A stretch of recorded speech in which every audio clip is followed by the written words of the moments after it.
Welcome to a new episode of Practice with Me, which is a type of video in which you need to have your guitar. If you're just watching this video without your instrument in hands, cool, but you're not really going to make the most out of this. In every episode, we're going to use one or more different backing tracks and see what we can get out of it and practice while developing our musicality.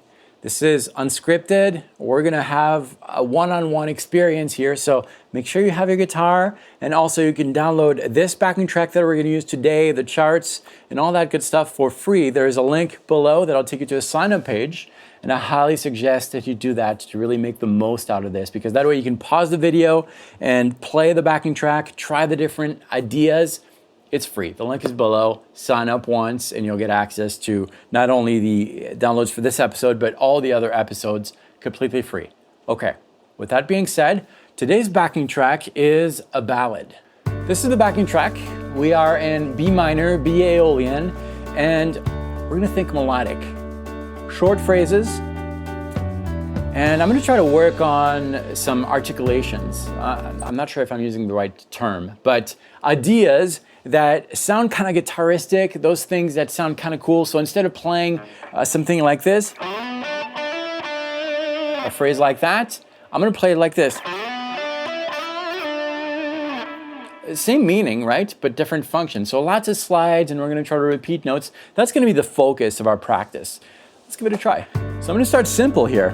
I'm gonna use the B minor pentatonic right here. I just have 2 notes per strings, 7, 10, 7, 9, 7, 9, 7, 9, 7, 10, 7, 10. And here's the idea I'm going to start developing. I'm going to start ascending 4 notes from the lowest note I have in that position. That 4th note, I'm going to repeat it. But instead of repeating it like that, I'm going to slide to it from the previous note. So it'll be something like 7, 10, 7, 9, slide from 7 to 9. Okay, something like that. And I'm going to do that across all the strings.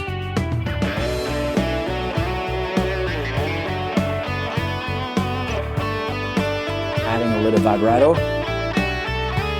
Oops. Let's try it again without the oops there.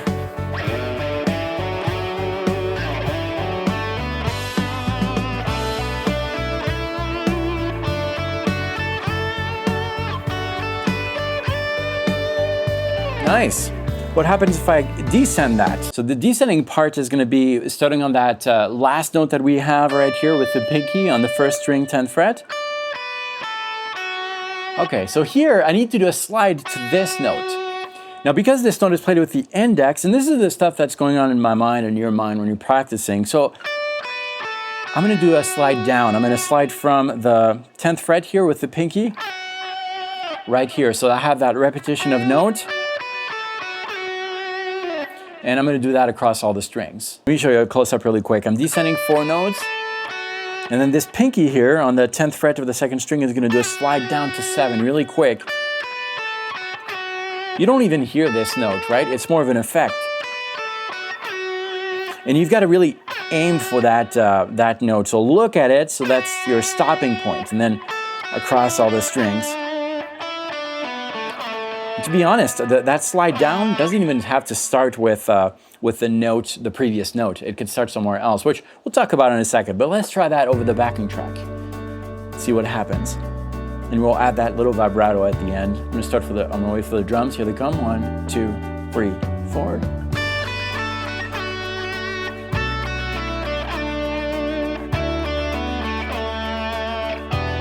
Just getting the technique under our fingers. Great, so now we have 2 tools to use, the ascending and the descending.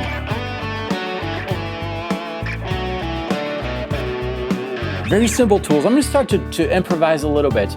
Now you don't have to play exactly that, but this is kind of what would happen. I'm going to try to incorporate this idea into my playing. So I'm going to start just phrasing pentatonic.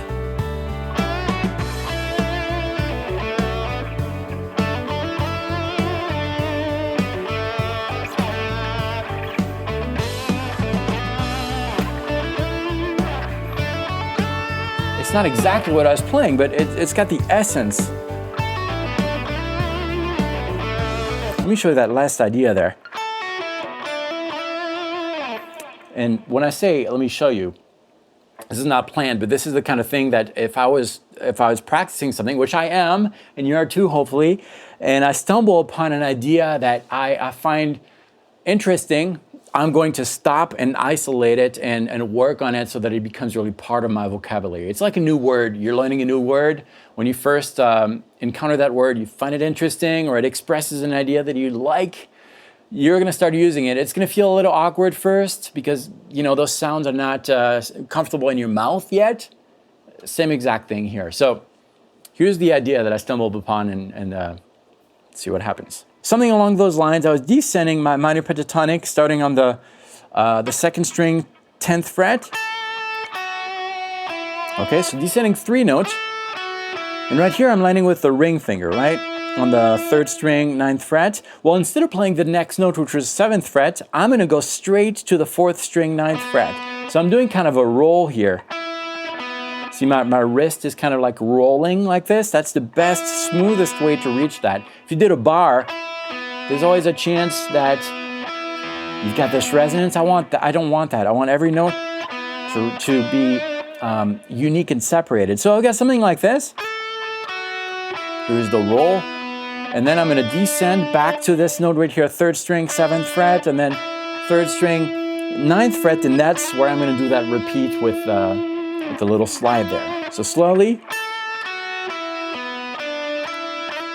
Now this idea, or this word, like I like to call it, has 1, 2, 3, 4, 5, 6, 7 pitches. 7 pitches, 7 letters really. It's the same thing. It's a word that expresses an idea. And I say this often, but a word can be said in multiple ways. And that's what we're going to do here. First, it'll be a little awkward, and then eventually we'll be able to bring this out into our playing. So let's experiment with that idea over the backing track. So again, it's going to be a little awkward first.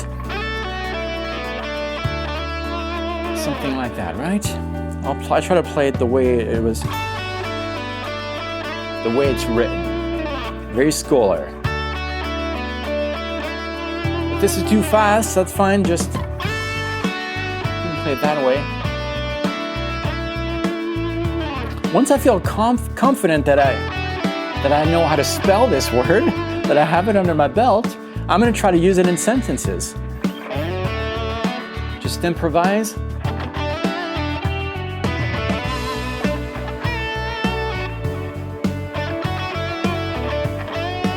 Here it is.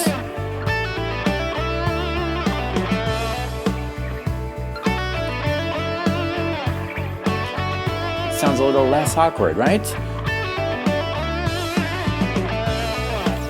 Okay, let's take that word and try to develop the essence of the word in different contexts. Here's what I mean. We're going to analyze the word visually. And if you're familiar with the love formula that I talked about on the channel, LOVE, lyrical, obvious, visual, expandable, this is the visual aspect of this. So here's what we have visually with this word. Visually, I'm starting on the right side of my minor pentatonic scale. And that's always from my perspective. When I say right, it's towards the bridge of the guitar, if you're, you know, a typical right-handed player. So I'm starting on the right side here on the 2nd string, on the 10th fret. So it's right, left, right, towards the bridge, because I have a left note here towards the neck. I'm not going to play that note. I'm going to go straight to the right side of the 4th string, the 4th string. So right, left, right, right, left, right, and then slide to right. That's kind of how I would decrypt this idea. So if we see this visually now, I'm going to expand that. Maybe I'll start this idea not on the 2nd string, but on the 3rd string, following, of course, my minor pentatonic scale, because I know that all these notes are going to work over the backing track. But now this word will become something like this. So right, left, right, right, left, right, and slide to right. So I took the essence of the word and applied it somewhere else. You heard this over the backing track. I'll start with the first word, and then the second word, and then we'll try to use that in sentences and in a story. Here's the first word. Here's the second one. Okay, we hear the essence, right? Now let's just jam a little bit.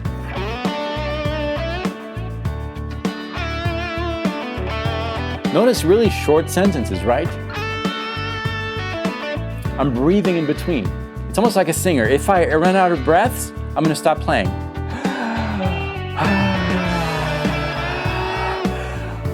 See what I did there? If I run out of breath, that means I need to take one. Okay, that said, we'll talk about this in a little more later, but I'm gonna start jamming and saying my story.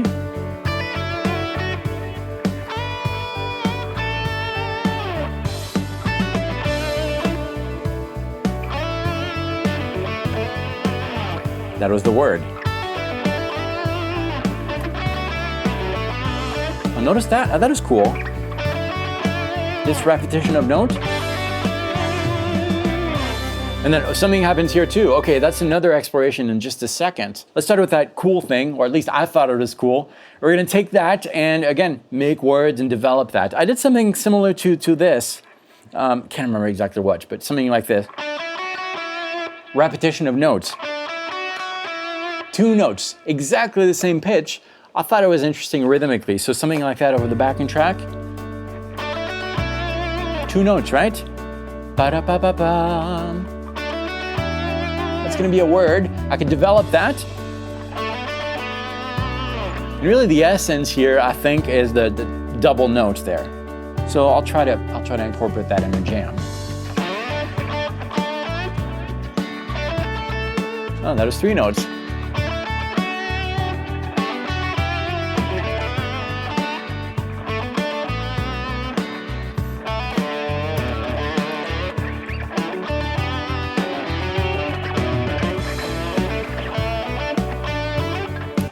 Another cool idea here to develop that thing. It just came out, so we're gonna stop and reflect on this. But before we do this, remember I told you there's something happening here in the backing track? We need to address that. It's this part right here.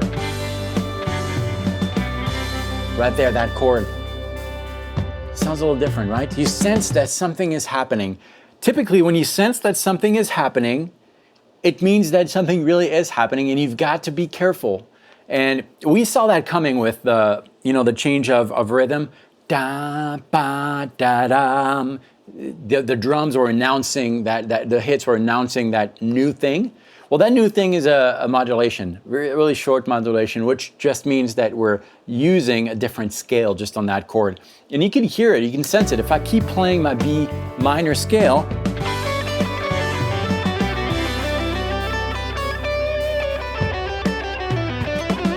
it sounds a little tense. It's maybe not the perfect scale here. And here's why. It's because the chord we're hearing here has a C major. There is no C major, and as a matter of fact, there's no C in B minor. There's a C sharp, but no C. So that C is gonna clash with that C sharp. See, if I play both together, the C sharp with the C, big clash there. Do you need to know this up here? With the theory mind engaged? No, you don't. It has to start with a feeling. You need to start with a question. And the question is, in this case, is there a better option? Now, once you have the theory in your mind, it's going to help you answer that question faster. And really, it will give you a shortcut to play a lot faster. That's why theory is very useful. But theory should always be an answer to a problem or a question first. There's a lot of players who are clueless about theory, and that's okay. That doesn't make them less players. But again, if you approach theory with a question, that's a great way to do it. And by the way, if you downloaded this backing track, which you still can, the link is below, I'm also gonna send you a free DNA course. So the DNA course will explain all that in your mind, but again, it should start with a thirst and a question. Okay, so the best answer here for this chord would be to play C Lydian or stick to B minor pentatonic. And that's a good example of the theory shortcut, right? I know that B minor pentatonic is found within C Lydian, and you will too if you go through that free training that I will send you if you download the backing track. It just bypasses a lot of search. Let me show you really quick that C Lydian position. Low E string, frets 7, 8, 10, Next string 7, 9, 10. Next one 7, 9, 10. Next one 7, 9. Next is 7, 8, 10. And next 7, 8, 10. I went a little fast. You can pause the video. But that position is we can find within this scale a B minor pentatonic. And that's great news because now we can just jam with B minor pentatonic throughout the track and it's gonna work.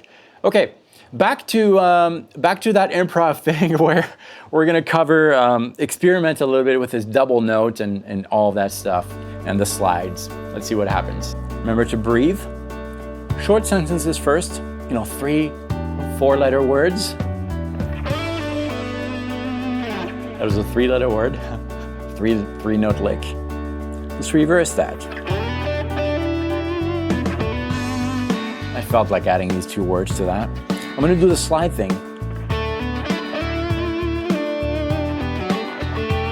See, that's a little more fluent now, right? Here's that double note. It came out naturally.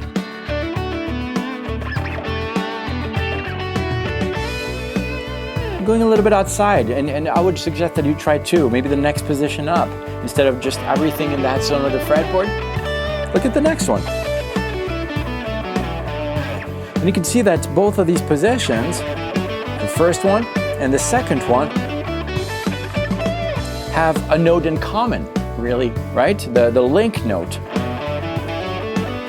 Maybe that link note can be the note that you're repeating. Maybe descending the second position.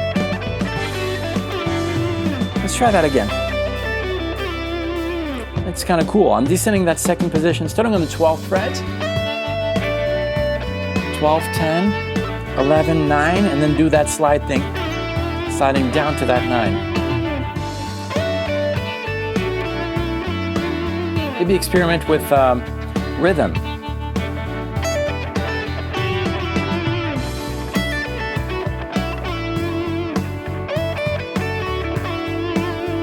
Just trying different ways of saying the same word. What happens if we go here and then down and up? So we have this slide to, slide out of, and slide back to. Let's see.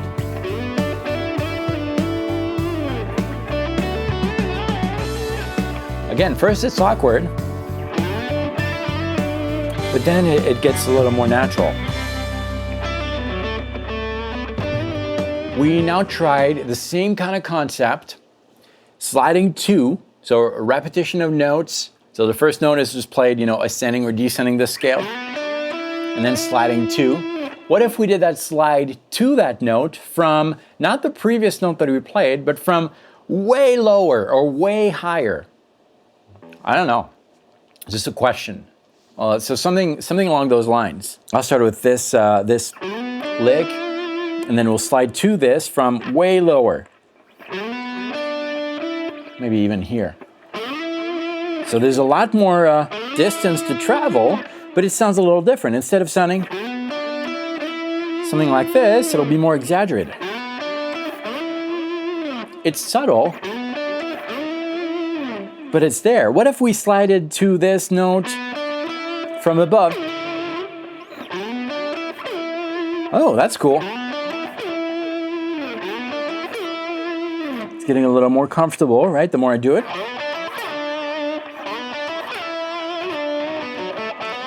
And just kind of expanding on the concept. Oh. What if I slide to this note, which is, descending the B minor pentatonic. I'm landing on this note. That's my target note on the 4th string, 9th fret. But what if I slid, from the 7th fret, but I slide out and back in really quick. So this kind of thing. Definitely harder, but it's cool. I think it's gonna sound better a little bit higher.